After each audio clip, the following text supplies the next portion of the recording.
Welcome, everybody. I'm Mike Antoni, and as mentioned, I've been at the University of Miami for about 30 years conducting research in behavioral medicine and health psychology designed to identify the role of stress moderating factors, and stress management interventions in patients dealing with medical conditions such as HIV and AIDS, different cancers, and other chronic medical conditions. I collaborated with Dr. Theodore Millon over this period to create the MBMD and its various test reports, as well as conducting empirical research to evaluate its validity in different medical populations, including, for example, people with HIV who are on antiviral medication, heart disease and stroke patients on blood thinners, heart failure patients and their ability to adhere to medical regimens, prostate cancer patients, pain patients, and also patients undergoing bariatric surgery. We recognized over this long period of time working together the need to adapt the MBMD for use in specific populations who have specific challenges and for whom the clinician needs very specialized information. Before I go on to do the presentation and talk about the summary, I'd like to know, get a sense of your background with the MBMD. So if you could simply respond to the question that's on the screen as to whether or not you have used the MBMD in your work, that would be helpful. And after that, I'll continue on to the next section.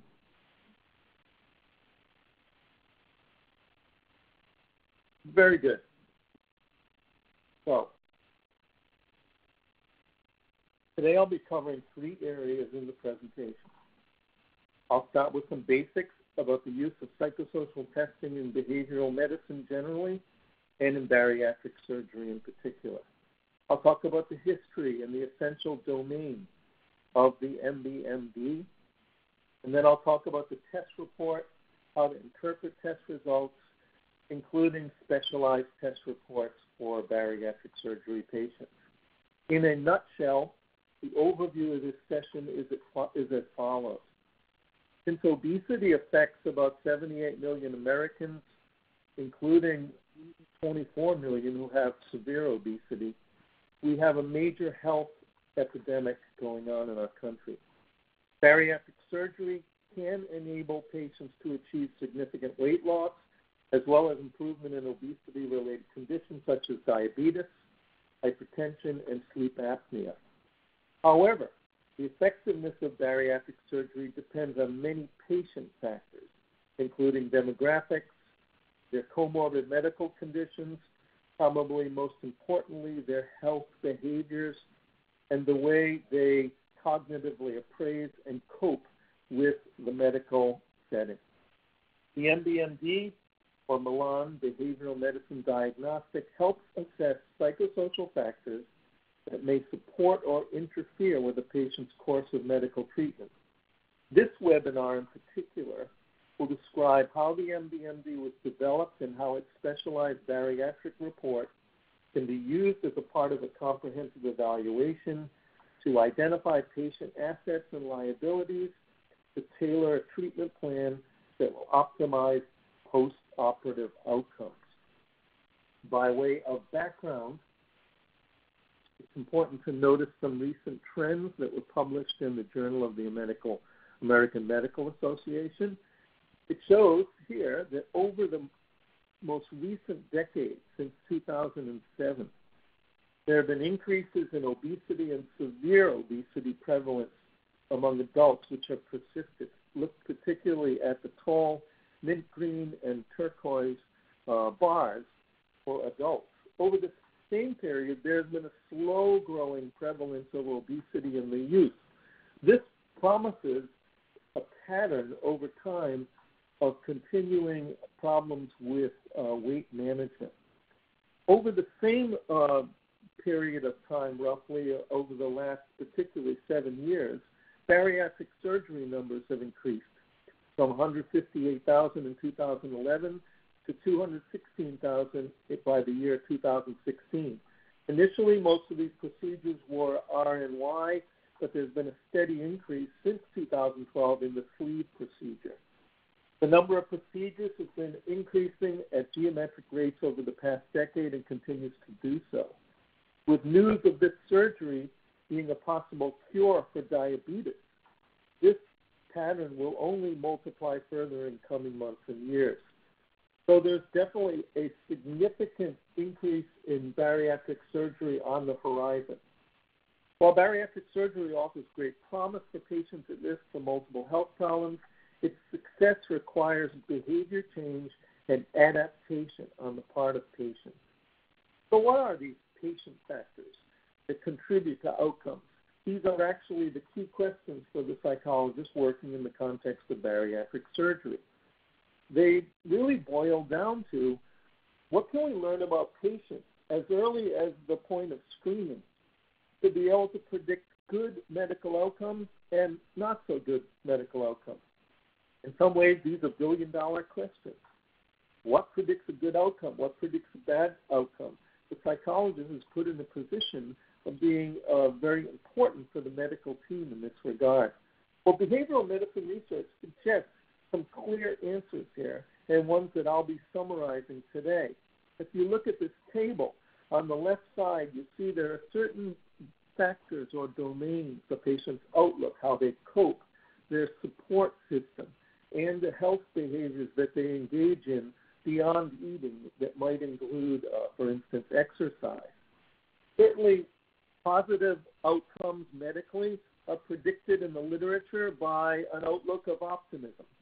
Coping strategies that involve active coping, having a social support network, and engaging in health-promoting behaviors. On the other hand, negative outcomes have been predicted by pessimism, the use of negative coping strategies such as denial, being socially isolated, and engaging in health-defeating behaviors such as non-adherence to medication regimens, substance abuse, sedentary lifestyle, etc. There's also an important role to be played by pre-morbid psychiatric issues and things having to do with stress and how people cope with them.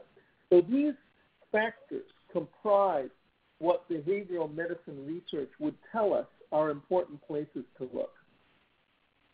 In the case of bariatric surgery, the clinical lore suggests that there are some structural and medical factors that are associated with better bariatric surgery outcomes. These include the absence of medical comorbidities, younger age, and having a high surgical volume at an institution. Beyond these, and along with these medical and treatment factors, it's clear that the patient's post-operative behaviors are also key in forecasting the success of bariatric surgery over the long term. Here I'm talking about things like adherence to a diet and nutrition regimen, monitoring weight change, engaging in exercise, and essentially a change in the total lifestyle. Well, what does health psychology and behavioral medicine tell us about what predicts a patient's ability to modify their life? What predicts failure?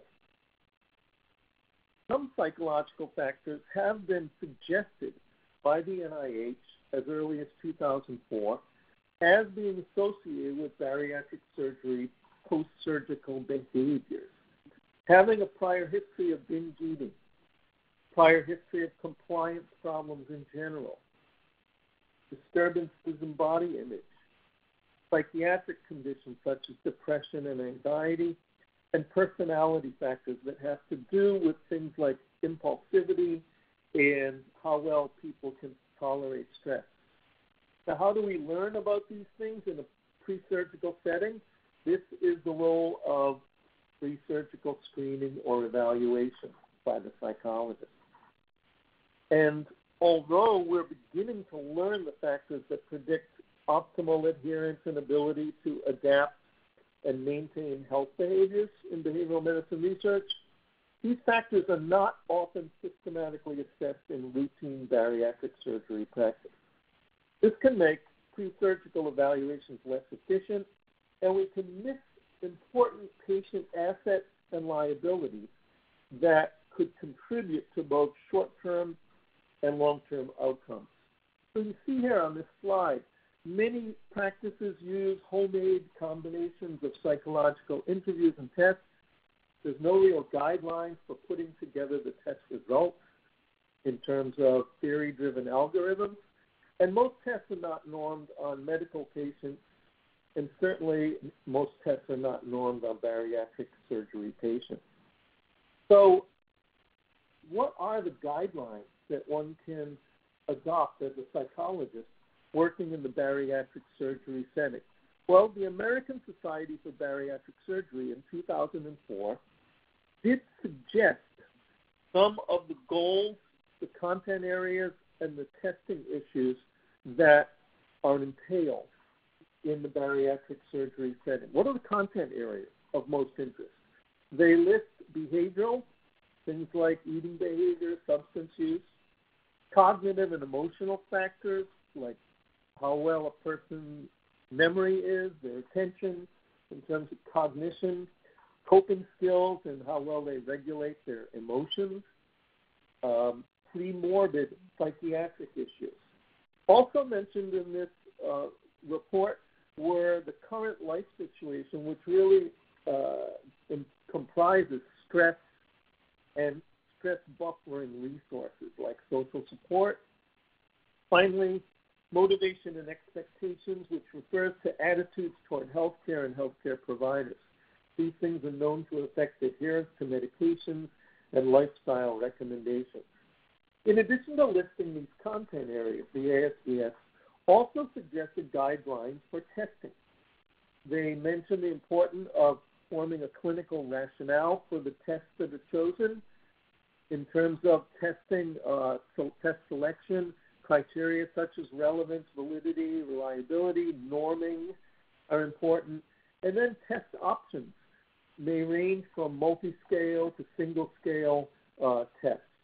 So there are hundreds of measures available in the literature, some validated, some not, and it's very rare that psychological tests have been normed on this particular target population. If you look at the best of the best in the survey of the ASBS registry, you see that there is an appreciation for the value of psychological tests, with 86% of programs requiring psychological screening. However, among these, only 40% actually used a psychological test. 50% measured psychological symptoms only with, say, a depression measure, and only a third of them measured personality. And based on the survey, it's clear that despite all of those recommendations, the decisions, the real hard and factual decisions that are made about the readiness for surgery are often made on the basis of major psychopathology, schizophrenia, bipolar disorder, a history of suicide attempts, active binge eating disorder, and a history of medical noncompliance. These things do speak to the importance of assessing factors associated with acting out or impulsivity. However, they really are designed to pick up only the most extreme cases and may have limited value in a fine-tuned assessment of the patient. One of the problems here is there's no algorithm for putting together the use of psychological tests and constructs, and so the information from these tests is not systematically used to better help patients get ready for surgery, better help them prepare for life after surgery and how their behaviors are going to have to change.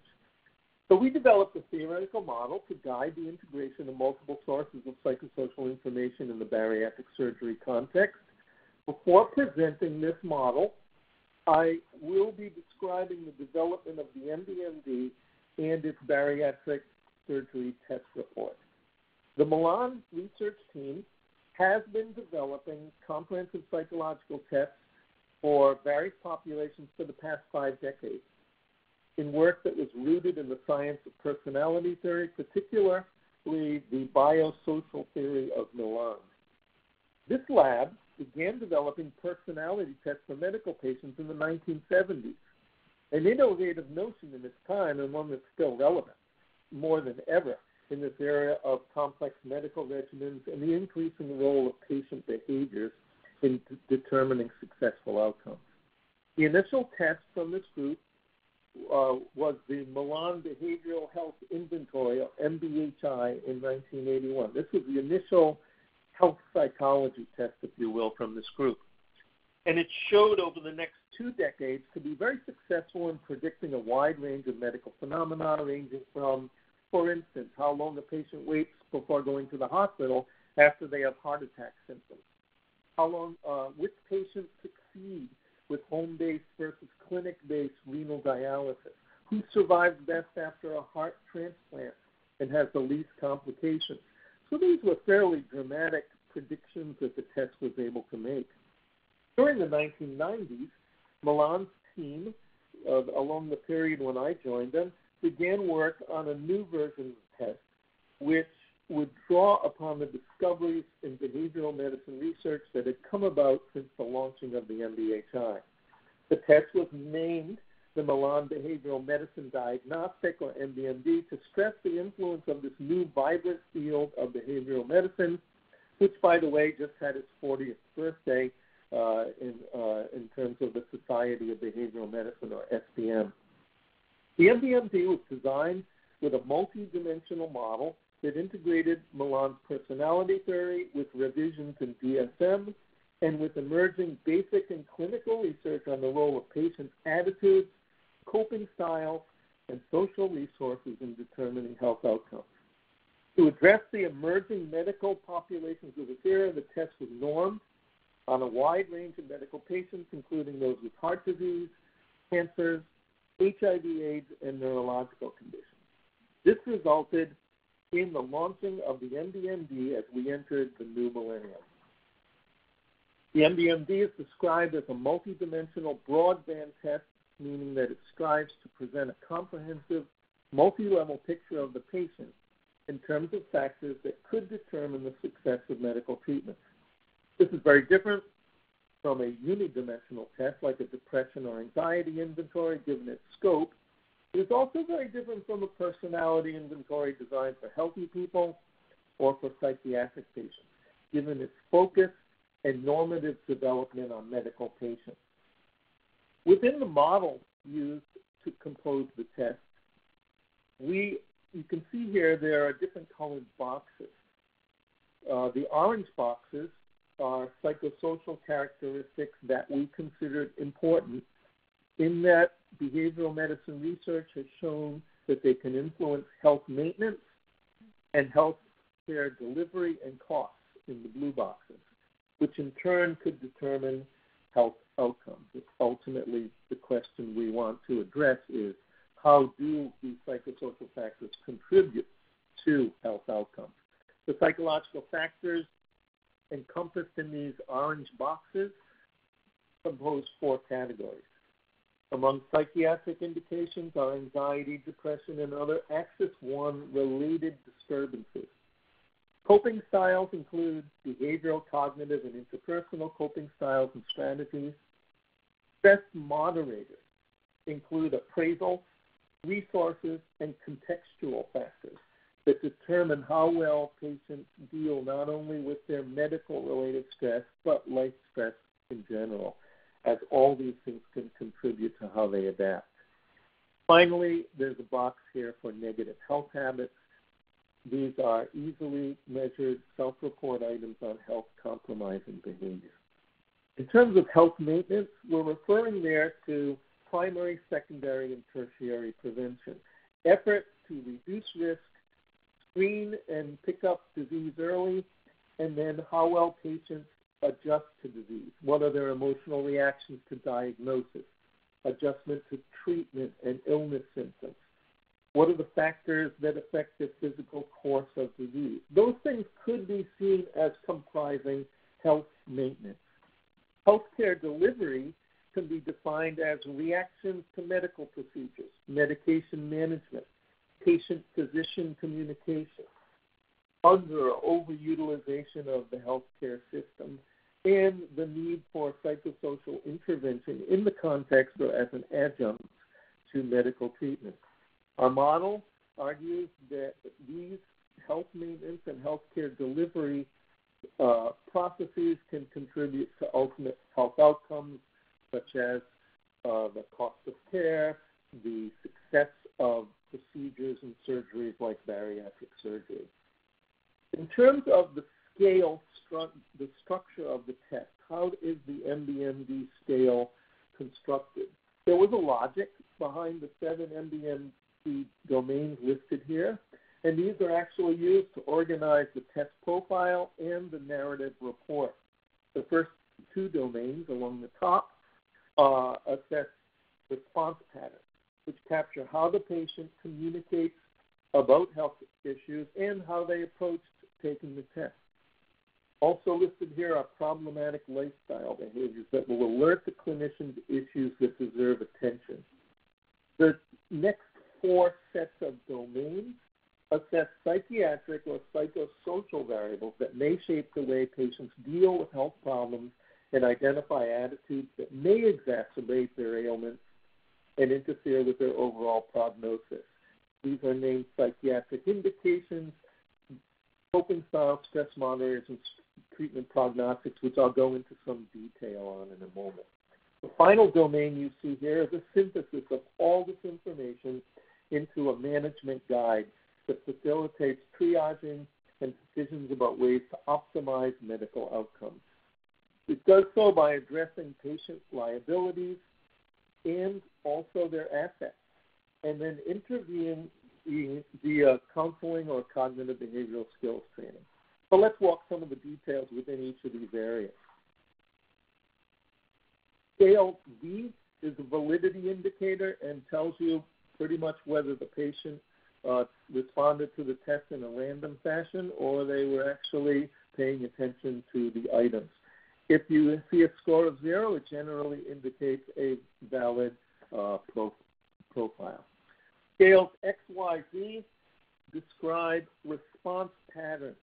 Disclosure speaks to the degree to which the patient was open and honest. Desirability assesses the degree to which they may have been answering in a socially desirable fashion.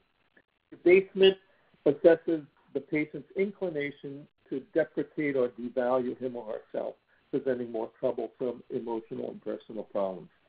These scales tell you a lot. They tell us not only about the patient's test-taking behaviors, and they can help us to adapt the scoring algorithm for the test, but they're also important in that they tell you how the patient might communicate with healthcare providers about their medical status.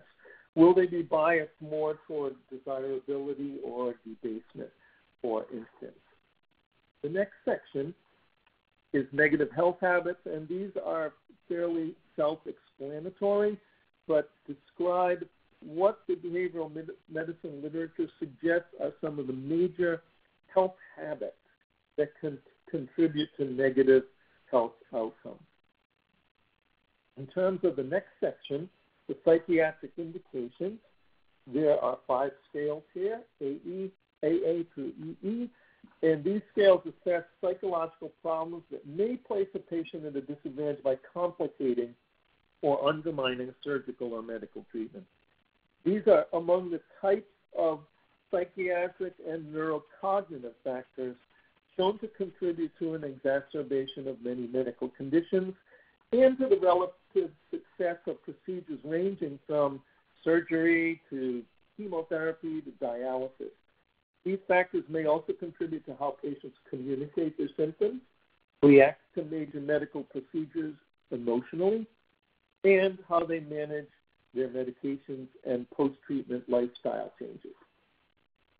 Moving now into the coping styles or the personality of the patient, there are 11 MBMD coping styles listed here, and these reflect aspects of Millon's personality theory, which can contribute in important ways to a patient's ability to adjust and adapt to their medical condition and its associated challenges.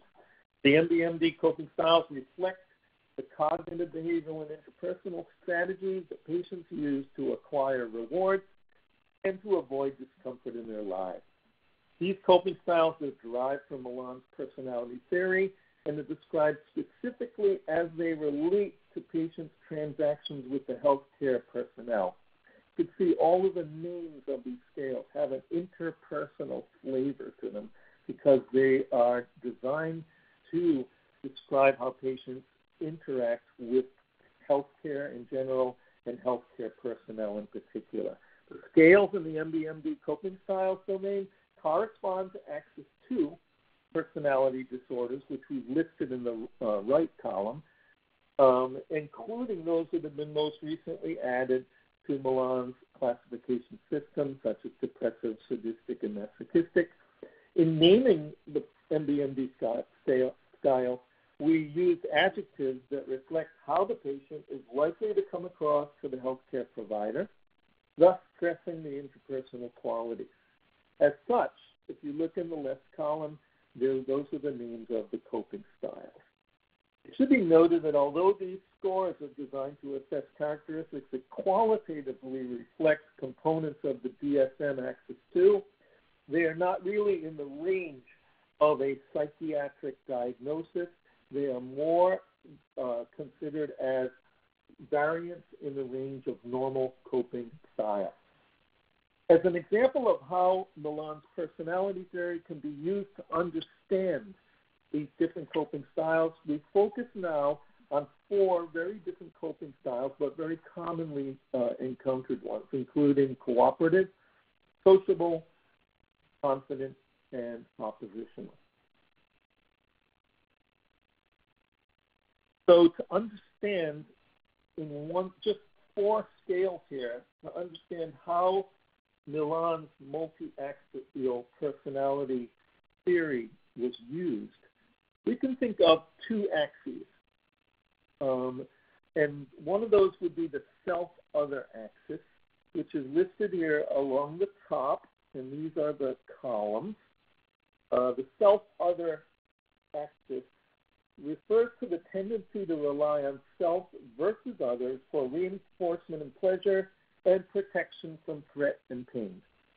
Along the rows, the other axis is the passive-active axis. And this is the tendency to be either a passive recipient versus an active seeker of these reinforcers or protection.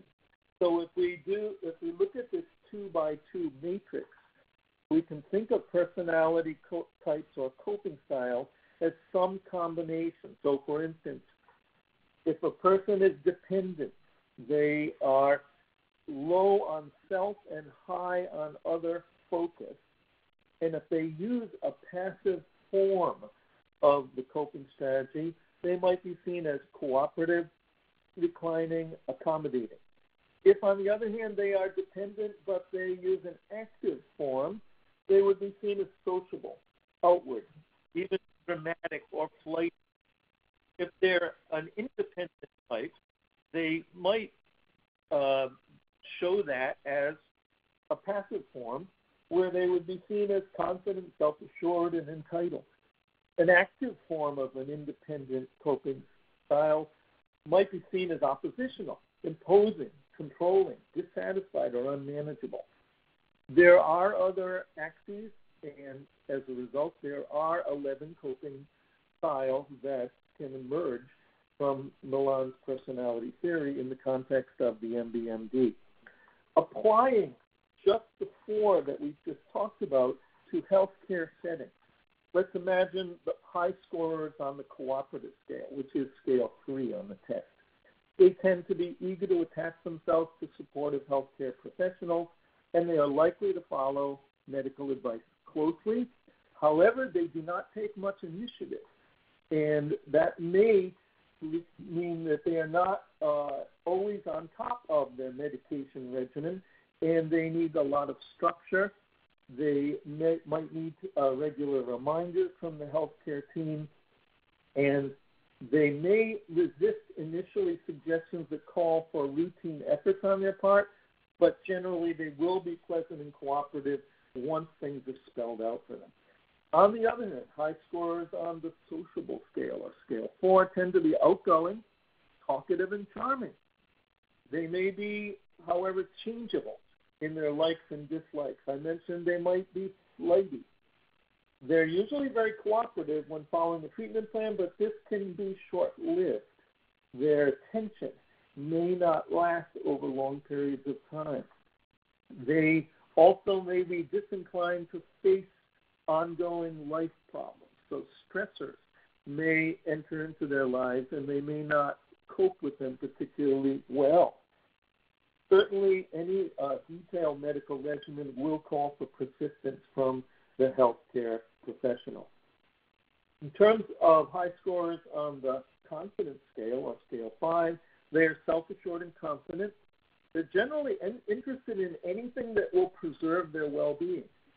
They may expect to be given, however, special treatment by the healthcare team and may tend to take advantage of opportunities in that regard. It's important to them that they be treated in a courteous and professional manner. If they're convinced of the importance of following a medical regimen, they will generally do so earnestly. Finally, probably the most problematic coping style listed among these 4, at least, is the oppositional style, which is scale 8A. They're often unpredictable and difficult.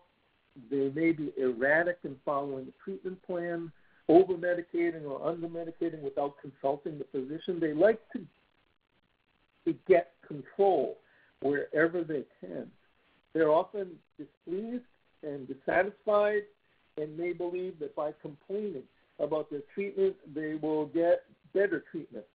This can often be irritating to the healthcare staff. Rapport can be easy on some days, but difficult on others as the patient's mood can vacillate.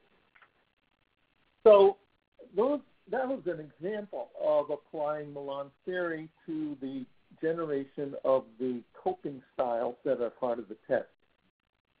Moving on now to stress moderators. Some factors can act to modulate how patients respond to the challenges of life and illness. Think of a sound amplifier. These are the kind of factors that can turn up or turn down the apparent volume of stressors. They can dampen or amplify the impact of stressors on a patient's lives. Some can act as natural insulators, or what we call stress buffers, and are key resources to enlist and build on, things like social support, spirituality. Other things can be obstacles that they can actually turn up the volume of stressors. Things like having illness beliefs that are maladaptive, pessimistic thoughts about the future, high pain sensitivity. Importantly, many of these types of negative stress moderators can be addressed with CBT or other types of interventions. So it's important to identify these. The treatment prognostics section of the test asks, how is the patient likely to respond to a life-threatening diagnosis? How much information can they assimilate? How will they respond to the physical demands of active treatment, general anesthesia, major surgery, chemotherapy, radiation, transplant? How are they likely to respond during early recovery from the point at which they wake up in the hospital setting until they're discharged? How will they respond to the demands of post-treatment self-care regimens? The treatment prognostics section is designed to try to predict some of these outcomes.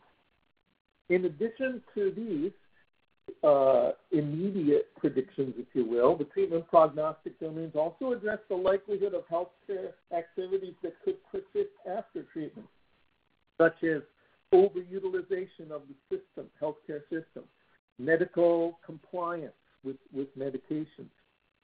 These activities are associated with the long-term cost of care and are certainly important to be able to predict. I use the word predict here a little bit loosely because to be able to say these scales actually predict outcomes requires studies of predictive validity to anchor them. And we're still in the process of really collecting that sort of data, and only over time will we be able to say that these things make hard and fast predictions. However, the odds are good based on the theory and based on the literature in behavioral medicine, that these types of scales will be predictive in the bariatric surgery setting. The final section of the test is the management guide section, which amalgamates many test scales to synthesize judgment about the likelihood of a problematic treatment course, the appropriateness of psychosocial intervention. So this can be an important part of the test to look at for a summary and ideas for triaging. Having now presented an overview of the basic components of the MBMD, we now move to a description of how the test has been specifically geared toward bariatric surgery. Research on developing a new normative sample and generating a specialized test report for bariatric surgery began in approximately 2004, concurrent with the widespread availability of early forms of the surgery and the publication of the ASBS guidelines for pre-surgical psychological evaluations. As you see here, we formed a national sample of bariatric surgery patients over a 2-year period. We used the sample to create new norms, new scoring, and an enhanced report, which was launched in 2006. The scoring system is tailored to the prevalence of various features we observed in this population, and the report is tailored to address specific questions as guided by our model. First, the sample. As with the general medical normative sample used to validate the original MBMD, these studies require hundreds of patients. Who composed the bariatric sample? As you can see here, a little over 700 people, 82% female, across a wide age range. The sample was diverse in terms of anthropomorphic measures as well as some demographics. There was no one disease that was predominant among these cases. In fact, most of them had no major medical comorbidity other than their weight problem, at least among this set of categories. There were other categories not reported here. Certainly there was a high prevalence of hypertension and other things associated with metabolic conditions.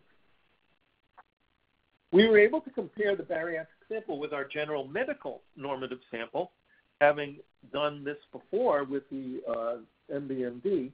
The bariatric sample differs from the general medical sample in that there was a different pattern of the prevalence of certain features, including coping styles, stress moderators. These differences in the range of elevations affected the raw score to prevalence score conversion criteria for the test, and this is generally what you expect when you norm a test on a new group. This is a key part of tailoring the test scoring system. But how was the test report tailored? And I think you may be interested in that. We developed a theoretical model specifically for bariatric surgery based on behavioral medicine and research literature on adherence, surgical recovery, lifestyle change, and the maintenance of healthy behavior. I've listed here some of the preoperative factors that are comprised by the MBMD, and our model was designed to use this information to predict postoperative behaviors and postoperative longer-term outcomes. The model is depicted here, and although the writing is small, it gives you an idea of the sequence of events that the model predicts. This is our model for the pre- and post-operative processes that influence bariatric surgery outcomes and critical points for psychosocial assessment. The model starts with screening factors on the left, which are hypothesized to predict post-op behaviors.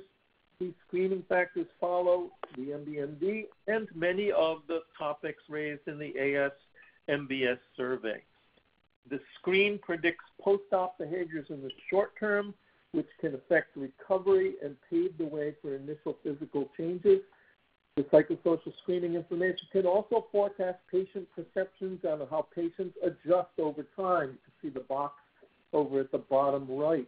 This adjustment adaptation can in turn predict the all-important maintenance behaviors that will determine the overall long-term success of the procedure. The model suggests multiple points where psychosocial intervention might be optimal, whether it be at the point of screening or at the point of follow-up with the patient. So this model formed the basis for the Bariatric Summary. The Bariatric Report Summary includes new sections which correspond to our underlying theoretical model, including predictions of relevant behaviors in the post-operative period, the probability that the surgery will not be beneficial and improve aspects of the patient's post-operative life, and the likelihood that the patient would benefit from certain additional professional supplementary steps such as more psychosocial assessments or interventions, what we call here post-surgical care. So one set of statements addresses information that can be considered pre-surgically, and other sections of this report deal with things that could be important post-surgically.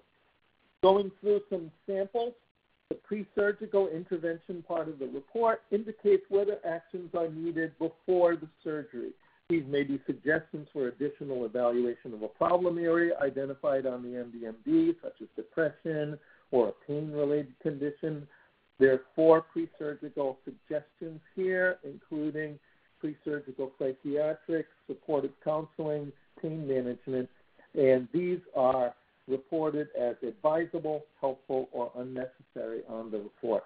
The next section deals with patient behavior that is predicted to happen after surgery, and as you can see here, it offers predictions based on the test profile that will be more or less likely to happen after surgery.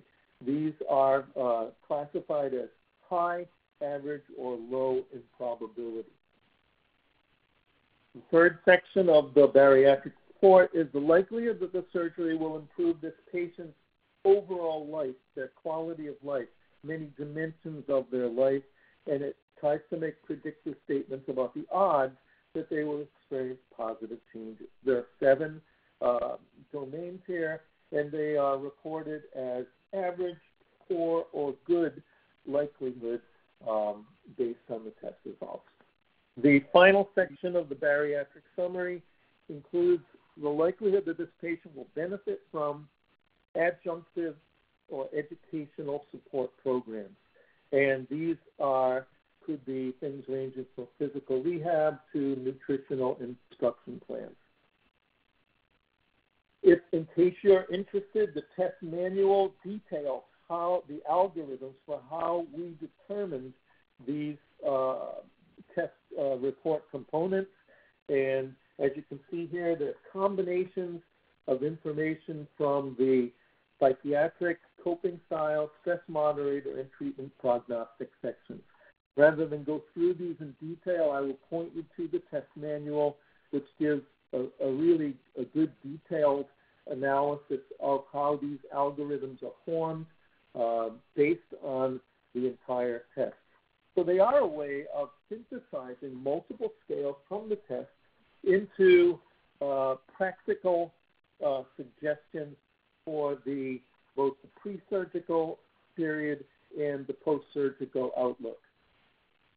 So having gone through all of those sections of the test, the rest of today's presentation is going to focus on the use of the test. I'm going to briefly summarize interpretation, and then I'm going to hand it off to Anne-Marie to go through a case history. What are some of the ways that this new information from multiple sections of the test can be put together into an evaluation, and what do the numbers mean on the test? Due to limited time, I can't go into great detail, but I can say that all of the test scores on the MBMD are converted from raw scores to prevalence scores based on what we have learned about the distribution of raw scores in the community of bariatric surgery patients that we have sampled.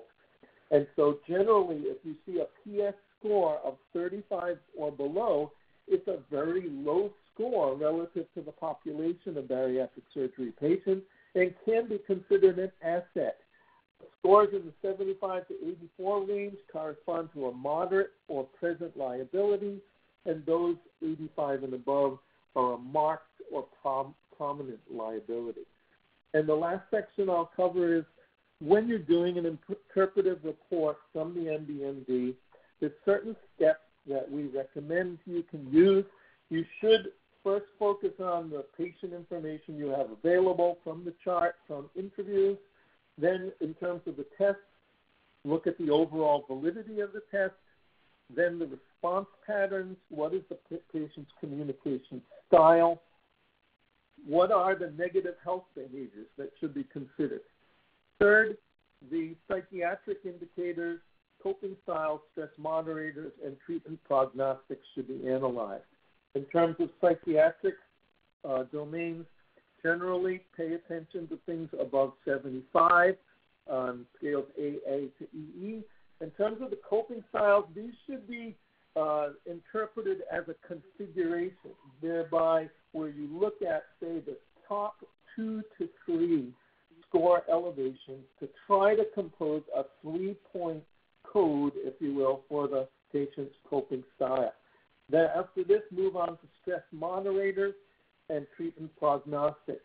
In the final section, the integration of all of that information, some of it is done for you in the terms of the Bariatric Summary report, and some of it's done in the management guide of the MBMD, where all of the preceding information is put together to measure adjustment difficulties and psychiatric referral issues. Finally, note any noteworthy responses that you should consider, and the test culminates in a healthcare provider one-page report that's designed to go into the medical chart and can be considered as a practical summary. Thank you for listening to this part of the presentation, and now we're going to go on to the case history. Thank you so much, Dr. Antoni. I am going to move on to, as you said, the case history, case study. So this is going to be, I'm going to show you a report that basically integrates a good bit of the information that Dr. Antoni has covered in terms of how to interpret. Our case patient is Mrs. A, a somewhat anxious, obese, 34-year-old woman who called the bariatric surgery unit of her local hospital for an exploratory appointment for possible consideration for bariatric surgery. Her history was not really unusual compared to that of many bariatric surgery candidates. Mrs. A reported that both parents, who were still living, had always been overweight. She had been obese since she was a child. Her younger sister was also obese, but her older brother was not. Mrs. A was experiencing difficulties in her marriage because of some recent infidelities on the part of her husband. They had 2 teenage children, a normally developing 17-year-old boy and an overweight but not obese 15-year-old girl. Mrs. A had developed type 2 diabetes about 8 years earlier and was on oral medication. Her recent anxiety caused by her marital difficulties, as well as a series of unsuccessful weight loss attempts, had prompted her to seek a surgical approach to weight loss. She worked at a small advertising agency and reported a mostly satisfactory social life, which included regular activities with several female friends. She was judged to be an appropriate candidate medically by the surgeon and then was administered the MBMD by the psychologist. And so I'm going to show you a sample report, of course, beginning with her demographic information, and then moving into the meat of the report. And you'll see we want to look first at the response patterns, but I want to point out that at the top of the report you'll see information about the codes too. So you'll note that for Mrs. A, there's a 7-3 code, and we'll talk about that in a second. So looking again at the response patterns, we see that Mrs. A appears to have been open and honest and self-revealing while responding to the MD items. Next, looking at the negative health habits section, we see that among lifestyle behaviors, there may be issues with eating and lack of physical activity that could contribute to the cause of her medical condition or her ability to respond well to treatment. Moving on to the stress moderators. the psychiatric indications and coping styles.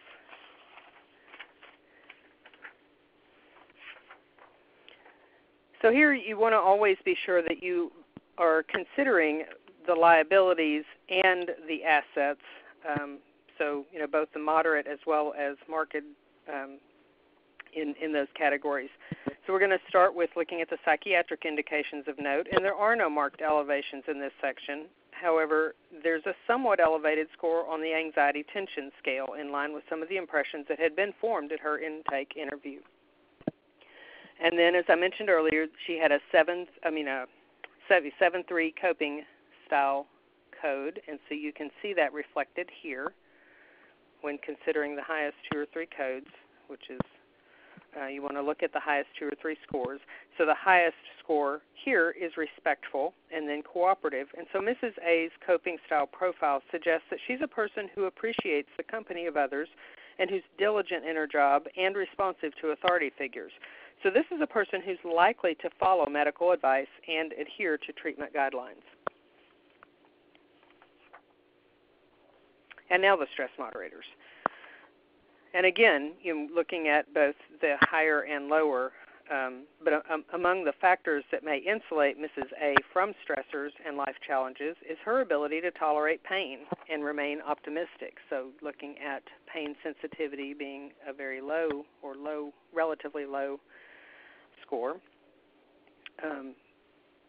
So again, she has an ability to tolerate pain and remain optimistic toward the future. And again, those are indicated by those scores of less than 35 on the pain sensitivity and the future pessimism scales. And both of those may serve her well.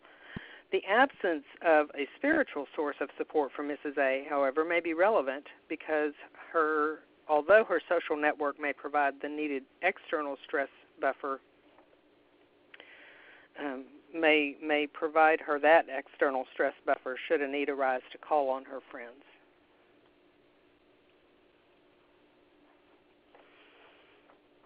And then looking at treatment prognostics and the management guides. First, treatment prognostics. The only noteworthy treatment prognostic scale here is medication abuse, which might suggest that she may have some difficulties following a medication regimen.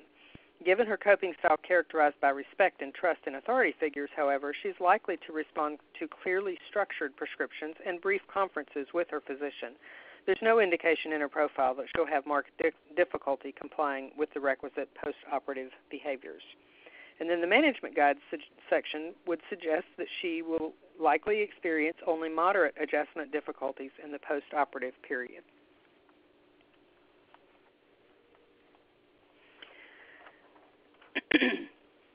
This is the Bariatric Summary showing the 4 major domains that Dr. Antoni went through. So recommendations here for pre-surgical interventions, starting at the top.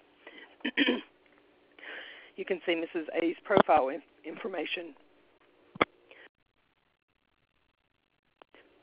It would suggest pre-surgical interventions and additional psychological evaluations are not deemed to be necessary. Predicting post-surgical patient behaviors, you can see the details here again. It's predicted that she will have average to high likelihood of having a positive post-surgical course, that she'll be able to adopt and maintain the necessary post-surgical health behaviors, and that she'll be unlikely to pursue litigation for any aspects of her surgery with which she may be unsatisfied. And then predicting how surgery might improve the patient's quality of life, her post-surgical self-perceptions and outlook toward life are predicted to be positive. Predicting the patient's likelihood of benefiting from post-surgical adjunctive support, doubt is expressed that she would benefit measurably from post-surgical interventions involving physical rehab, stress or sleep management, nutritional guidance, or support groups. And the next section is the Interpretive Report, which elaborates on Mrs. A's communication style, any potential psychiatric challenges, and the specific nature of her coping style, all of which can be of use, of course, in understanding how Mrs. A conceptualizes her medical condition, and it can facilitate the ways that the healthcare team works with her. So beginning with the interpretive considerations here, you can see that Mrs. A's report indicates that she responded in an open and honest manner with no obvious distortions. Her response style is similar to that of a typical medical patient, etc. You can see that there's no indication of significant psychiatric distress at this time for Mrs. A. And then the coping styles section at the bottom as well. You can see that she generally seeks to appear proper, conventional, and socially conforming, etc. So information here about her coping styles in a narrative format. And then the next section that's not shown on this page is the stress moderators, the treatment prognostics, the management guide, and the noteworthy responses. Again, it's similar. It's giving the information that you've seen on previous pages, but in a narrative type format. And then the last section is the healthcare provider summary. As Dr. Antoni mentioned, it's designed to go into the patient's chart. It's giving that same information in a concise single-page summary that highlights the most salient aspects of the MBMD profile analysis. Overall, Mrs. A's report consistently indicates an individual who can be considered a good candidate for bariatric surgery and one who's likely to benefit both physically and psychologically. So you can see how all that ties together in the report that you receive. That is the end of that report. So just to summarize, the MBMD's bariatric norms can help determine a candidate's psychological suitability for surgery, assist patients in making significant lifestyle changes, and prepare medical staff to respond to patients' likely reactions following surgery. We are pretty much right at the top of the hour today, and I wanted to say thank you again for attending from both Dr. Antoni and myself and the staff and development team of the MBMD. If you have questions that we haven't been able to answer, I believe we'll give you an email address so that you can send them to me and I can get them on to Dr. Antoni. I'm going to put it in the chat box right now.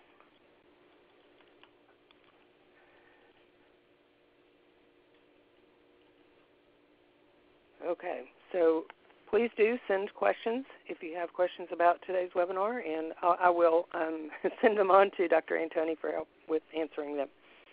I want to point out one more thing, and that is just that there is some online training available where you can earn up to 3 APA CE credits, and it's available at www.pearsonclinical.com/MBMD.